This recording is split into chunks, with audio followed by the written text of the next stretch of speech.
बद्रीनाथ विधायक लखपत बुटोला ने अगस्त में संभावित मानसून सत्र में अपने विधानसभा से जुड़े तमाम मुद्दे उठाने की बात कही है। उन्होंने कहा कि विषम भौगोलिक परिस्थितियों के कारण बद्रीनाथ में आपदा का डर लगातार बना रहता है, इसलिए वो जोशीमठ आपदा समेत अपने विधानसभा से जुड़े तमाम मुद्दों को सदन के पटल पर रखने की कोशिश करेंगे।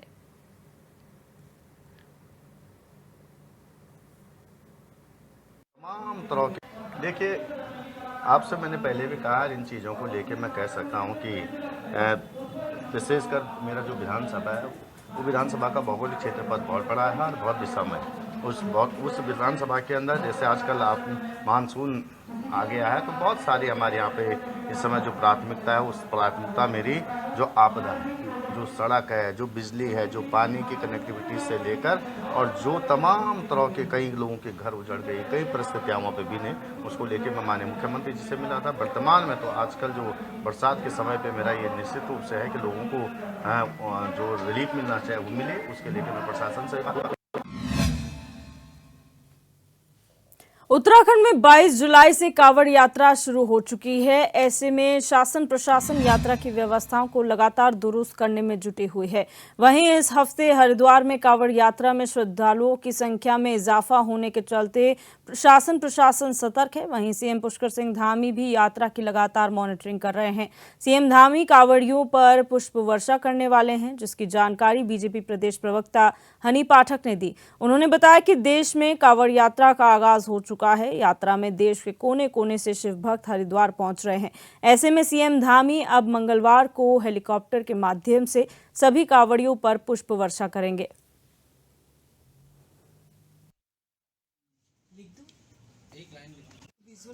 बहुत सोचना पड़ता है क्या। बहुत ही हर्ष का विषय है जो ये कर रहे हैं हमारे यशस्वी मुख्यमंत्री पुष्कर सिंह धामी जी। वो सनातन प्रिय रहे हैं, सनातनी व्यक्ति हैं और सनातन से एकदम सीधा संबंध रखते हैं। वो सनातन संस्कृति से संबंध रखते हैं। तो उसी प्रवृत्ति में जिस प्रकार से अतिथि देवो भव की हमारी संस्कृति चली आ रही है, तो हर हर महादेव करते हुए जो हमारे कांवड़िए उत्तराखंड में आए हैं उनका स्वागत और अभिनंदन हम पुष्प वर्षा से कर रहे हैं। पिछले साल भी इस पे किया गया था और ये प्रथा हमारी चली आ रही है, तो उसमें सरकार की ये पहल बहुत ही कांग्रेस की केदारनाथ धाम प्रतिष्ठा यात्रा को बीजेपी जहां औचित्यहीन बता रही है, तो वहीं कांग्रेस का कहना है कि बीजेपी ने सनातन मूल्य पर ठेस पहुंचाने का काम किया है। अब इसी को लेकर बद्रीनाथ विधायक लखपत बुटोला का कहना है कि कांग्रेस ने तो मुख्यमंत्री से नहीं कहा था कि आप शीला लेकर दिल्ली में धाम की प्रतिष्ठा करें। बीजेपी ने सनातन के साथ शंकराचार्य पर भी सवाल उठाने का काम किया है, जो घोर निंदनीय है।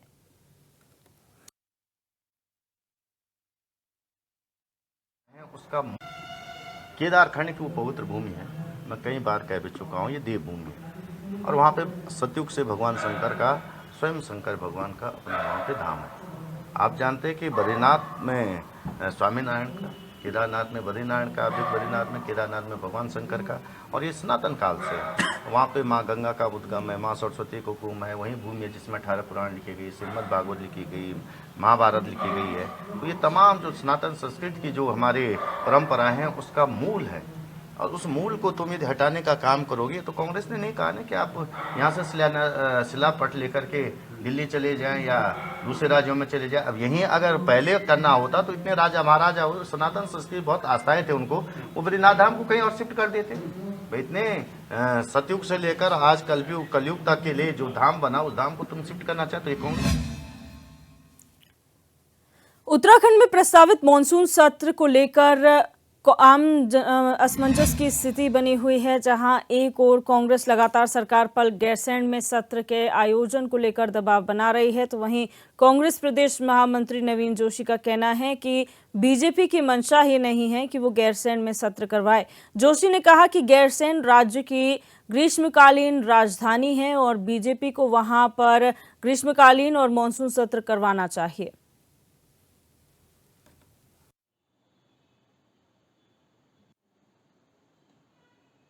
देखिए, भारतीय जनता पार्टी की मंशा गैरसैंण को डेवलप करने की या गैरसैंण को सत्र चलाने की नहीं है। पहले भी शीतकालीन सत्र के दौरान इनके विधायकों ने लिख के दिया कि भाई सत्र देहरादून के अंदर होना चाहिए। इनकी ऐसी मंशा ही नहीं है कि वहाँ पे सत्र चलाया जाए। अगर वहाँ सत्र चलाएंगे तो मंत्री भी बैठेंगे वहाँ पे। विधायक भी बैठेंगे वहां, डेवलपमेंट होगा। लेकिन विकास से इनका कोई सरोकार नहीं है। अगर इनकी मंशा साफ होती तो वो अपना शीतकालीन सत्र और ग्रीष्मकालीन जो सत्र वहां पे इन्होंने आयोजित करने की बात की थी, वो सत्र वहां पे आयोजित होना चाहिए था। सिर्फ बयानबाजी करके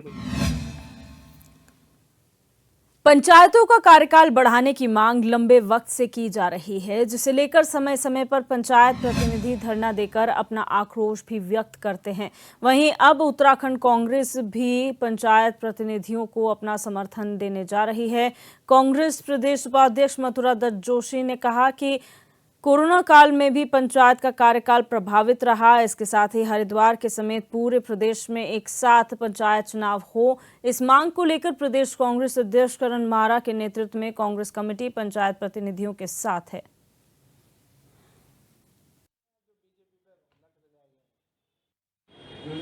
जो है पंचायतों का कार्यकाल बढ़ाने के लिए धरना दिया जा रहा है और जो है अध्यक्ष जी भी उसमें समर्थन कर रहे हैं। आप वहाँ जा रहे हैं। देखिए, विगत कई दिनों से प्रदेश के पंचायत प्रतिनिधि कार्यकाल बढ़ाने की मांग को लेकर और हरिद्वार के साथ अन्य जिलों में भी चुनाव कराने के सिलसिले में धरने पर बैठे हुए हैं। प्रदेश कांग्रेस कमेटी ने भी उनको अपना समर्थन दिया है।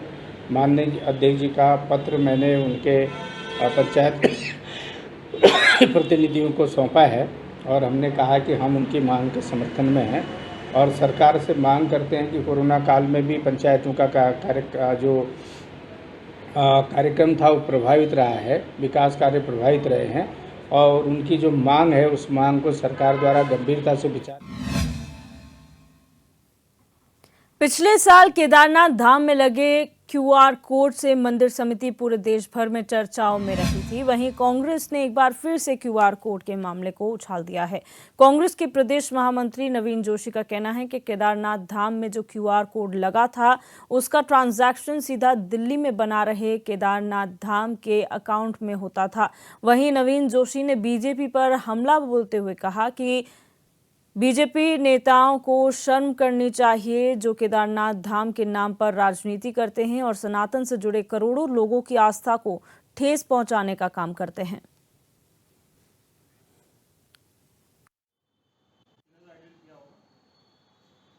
देखिए, भारतीय जनता पार्टी के नेताओं को शर्म आनी चाहिए। हिंदू धर्म के करोड़ों लोगों की आस्था का प्रतीक केदारनाथ धाम, सबसे पहले तो आपने उसके नाम से दिल्ली में उसका उद्घाटन कर दिया। नंबर 2, केदारनाथ के अंदर से 230 किलो सोना चोरी हो गया, उसके बारे में आप कुछ नहीं बोल रहे हैं। और आज जो यात्रा निकल रही है, यात्रा का आप विरोध कर रहे हैं। दिल्ली केदारनाथ धाम के नाम से आज भी क्यूआर कोड वहां पे जो लगाया गया है, उसमें अगर क्यूआर कोड में हम पैसे डालते हैं तो दिल्ली के ट्रस्ट को जा रहा है केदारनाथ धाम के नाम से। ये 420 हो रही है। मुख्यमंत्री जी ने जरूर कहा कि हम इस पे सख्त कानून बनाएंगे, लेकिन ये जो फर्जी तरीके से पैसा उनके अकाउंट में जा रहा है, उनके खिलाफ कार्रवाई कौन करेगा? उनके खिलाफ भी सरकार को कार्रवाई करनी चाहिए और भारतीय जनता पार्टी को शर्म आनी चाहिए। धोखाधड़ी इस प्रकार से हो रही है, इन लोगों के खिलाफ कार्रवाई करने के बावजूद ये हमारे उसमें बोल रहे हैं, उनके उसमें कार्रवाई इनको करनी चाहिए। अब रुक करेंगे काशीपुर से खबर का, जहां राष्ट्रीय लोक दल के प्रदेश अध्यक्ष चौधरी हर्ष भान के कैंप कार्यालय में एक बैठक का आयोजन किया गया, जिसमें पार्टी के विस्तार को लेकर पदाधिकारियों के साथ चर्चा की गई। साथ ही प्रदेश अध्यक्ष चौधरी हर्ष भान सिंह के नेतृत्व में पूर्व पुलिस अधिकारी और पूर्व सैन्य अधिकारियों ने राष्ट्रीय लोक दल का दामन थामा। इस मौके पर आगामी नगर निकाय चुनाव को लेकर संगठन को मजबूत किए जाने पर भी चर्चा हुई। मासिक बैठक थी, हर महीने होती है और ये बैठक आज 2 जिलों की है, काशीपुर और उधम सिंह नगर। तो यहाँ के सब पदाधिकारी आए थे, जिलाध्यक्ष जी भी हमारे साथ हैं और सब हमारे प्रदेश कोषाध्यक्ष जी भी साथ हैं, प्रदेश सचिव संगठन के भी, हमारे महासचिव संगठन के भी हमारे हैं मनोज शर्मा जी, और हमारे यादव जी भी हैं जो कुमाऊं मंडल के महासचिव हैं। तो सभी पदाधिकारी यहाँ आए, मौजूद हुए और आज यहाँ पर जो आर्मी के कुछ पूर्व अधिकारी और पुलिस के पूर्व अधिकारी हमारी आरएलडी पार्टी में शामिल हुए हैं। मैं उन सभी का पूरी राष्ट्रीय लोकदल की तरफ से मॉनसून की दस्तक के बाद पूरे प्रदेश में भारी बारिश का दौर जारी है। पहाड़ से लेकर मैदान तक लगातार हो रही बारिश के चलते भूस्खलन के साथ ही नदी नाले उफान पर हैं। ऐसे में मौसम विभाग ने आने वाले 2 से 3 दिनों के लिए एक बार फिर से पूर्वानुमान जारी कर दिया है। मौसम विभाग के निदेशक विक्रम सिंह ने कहा कि 2 से 3 दिनों तक प्रदेश के अधिकांश हिस्सों में भारी बारिश देखने को मिल सकती है। खासकर देहरादून जिले समेत आसपास के इलाकों में भारी बारिश का ऑरेंज अलर्ट जारी किया गया है। वहीं पौड़ी, टिहरी, नैनीताल, चंपावत, बागेश्वर जिले में भारी बारिश को लेकर येलो अलर्ट जारी है।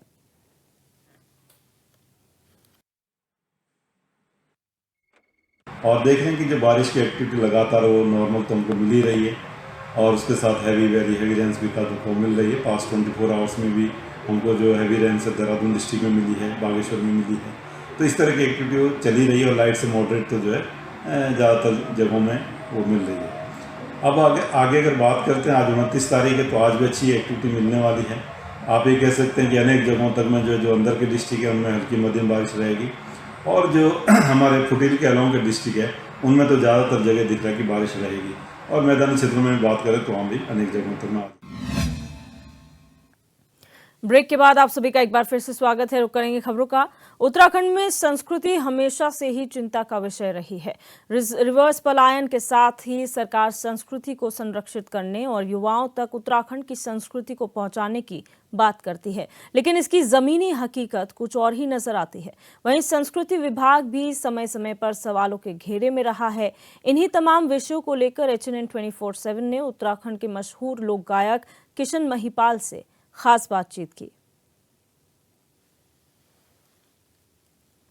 उत्तराखंड में संस्कृति एक हमेशा से व्यापक बड़ा विषय रहा है और संस्कृति के उत्थान के लिए लगातार सरकारें दावा करती आई हैं कि हम संस्कृति से जो है युवाओं का जुड़ाव हो, चाहे संस्कृति को रिवर्स पलायन के माध्यम से संस्कृति को पुनर्जीवित करना हो, ऐसे तमाम विषयों को हम काम कर रहे हैं। लेकिन धरातल पर वो मायने कुछ अलग ही दिखते हैं, वो हकीकत जो है वो कुछ और ही नज़र आती है। और संस्कृति को लेकर आज तमाम विषयों को लेकर हम बात करेंगे। उत्तराखंड की एक मशहूर लोक गायक और अपने आप में एक विशेष पहचान रखने वाले बद्रीनाथ के सुदूरवर्ती क्षेत्र माणा से निकलकर आज उत्तराखंड में अपनी एक अलग पहचान बनाने वाले किशन महिपाल जी से सर स्वागत है HNN में। जी धन्यवाद आपका।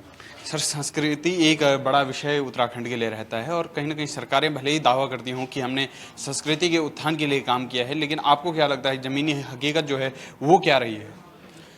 नहीं, सरकार ने एक संस्कृति विभाग बनाया है और बस यही संस्कृति विभाग काम कर रही है हमारे उस पर उत्तराखंड में। बाकी तो जो कलाकार लोग हैं, संस्कृति तो वो कलाकार लोग बचा रहे हैं ना। जो लोग दूर गांव में जहाँ रोड भी नहीं है वहाँ बैठ के अपनी आजीविका बना रहे हैं। कोई स्टेज प्रोग्राम कर रहा है, कोई ढोल बजा रहा है, कोई हारमोनियम बजा रहा है, कोई छलिया नाच रहा है, तो संस्कृति तो वो लोग बचा रहे हैं ना। तो अब यहाँ विभाग क्या कर रहा है, विभाग प्रोग्राम करवाते हैं। संस्कृति का मतलब खाली डांस करना, प्रोग्राम करना ही नहीं है। संस्कृति का मतलब संस्कृति, उस संस्कृति को संरक्षण संवर्धन करना भी होता है। ये काम भी संस्कृति विभाग का है। तो हमने कई बार मुद्दा उठाया है इस बात पे और सरकार देखो क्या करती है। कभी एक तो सरकार पहले हमने जब आवाज़ उठाई थी उस टाइम पे तो CM हमारे बार बार चेंज हो रहे थे, तो लेकिन अभी धामी जी हैं, तो धामी जी के बारे में हमने उनके पास भी ये खबर पहुंचाई और उनको भी बताया था। वो कर रहे हैं। अब देखो कब तक होता है, क्या होता है। सबसे पहली बात है कि आपने अभी रिवर्स पलायन की बात करी। रिवर्स पलायन का संस्कृति से कोई लेना देना नहीं है। रिवर्स पलायन का आजीविका और अपना स्वार्थ के लिए है सब। देखो अभी कोरोना आया, सब लोग गाँव आ गए। ये क्या था, आदमी को अपना जीवन बचाना था। सब लोग शहर छोड़ के गांव की तरफ आए, मकान बनाना शुरू किया। लेकिन धीरे धीरे अभी कोरोना खत्म होगा, फिर लोग गांव से ना शहर की तरफ, क्योंकि ना आजीविका है ही नहीं गांव में। आदमी, मैं अब अपने गांव जाऊंगा और मैं माणा में रहूंगा, 6 महीने क्या खाऊंगा मैं? और माणा में रह के मैं ऐसे कौन सी कमाई कर लूँगा जो मैं 6 महीने गोपेश्वर का, कौन सी सरकार ने हमारे लिए दुकान खोल रखी यार। हमने क्या हमारे पास कौन सी इतनी ज़मीन है कि हम लोग आलू गोभी उगा पाएँ? और जितनी ज़मीन थी सरकार ने काट दी।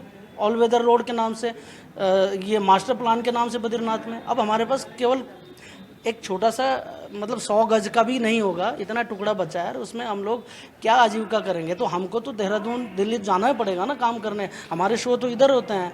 तो ये रिवर्स प्लान का संस्कृति से कोई लेना देना नहीं है।